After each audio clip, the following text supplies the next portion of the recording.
খবর পাইয়ে পাইয়ে মোলাকাতের জন্য যায়। শুই না একটা হিন্দু ছেলেও গেছে। হিন্দু ছিল একটা সুদর্শন সুপুরুষ যুবক, টক টক চেহারা, যাইয়া হুজুরের লগে হাত মিলেছে। হাতটা মিলেয়া অ্যাকশন শুরু হয়ে গেছে।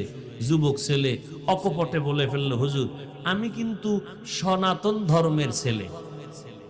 তাই না কি কথা? হুজুর হাত ধইরা আর ছাড়ে না, এক দেনে চেহারার দিয়ে তাকাইতেছে আর হুজুরের চোখ বয়া পানি পড়তেছে। যুবক গেছে ভয় পাইয়া, আরে আমি সনাতন ধর্মের মানুষ, একটু আইসি মহব্বতে। এখন যুবক ভয় পেয়ে গেছে, হুজুর মুসাফা করলাম, পরিচয়টা দিলাম, আপনি কাঁদতেছেন কি বেয়াদবি করে ফেলছে? আল্লাহর ওলি কয়, না বাবা, তো কাঁদেন কেন?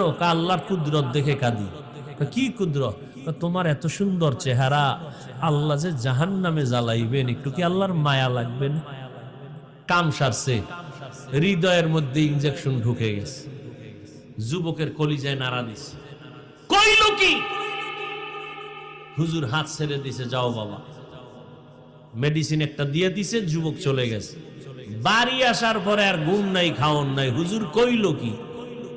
বালিশে মাথা লাগায় টেনশন করে, হুজুর আমাকে বলেছে আমাকে এত সুন্দর চেহারা দিয়ে আল্লাহ বানাইছেন, জাহান্নামের আগুনে আমাকে জ্বালাইবে না, সেটা তো অনেক দূর, ওটা তো মরার পর, কিন্তু আমারে তো দুনিয়ায় মাটির উপরেই তো জ্বালায় দিল, এটা তো আমার ধর্মের নিয়ম। তাহলে জাহান্নামের আগুনের আগে দুনিয়ার আগুনই তো আমার সবাই জ্বালায় ফেলবে না, আমি জ্বলতে চাই না। মনেরে বুঝাইয়া কন্ট্রোল করতে পারে না। হুজুরের এক কথায় হৃদয়টার মধ্যে নাড়া ভরলো। যুবক দৌড়াইয়া আবার আল্লাহর ওলির কাছে গেল, যাইয়া হাত ধইরা কয়, হুজুর আমি বুঝতে পেরেছি, আমার এই সুন্দর চেহারাটা আমি জাহান্নামের আগুনে জ্বালাইতে চাই না।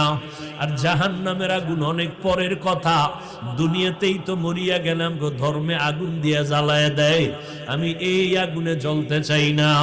হুজুর আমারে তওবা করায় দেন, আমি মদিনাওয়ালা নবীর আদর্শ নিয়ে চলতে চাই, হুজুর আমাকে কালেমা পড়ায় দেন।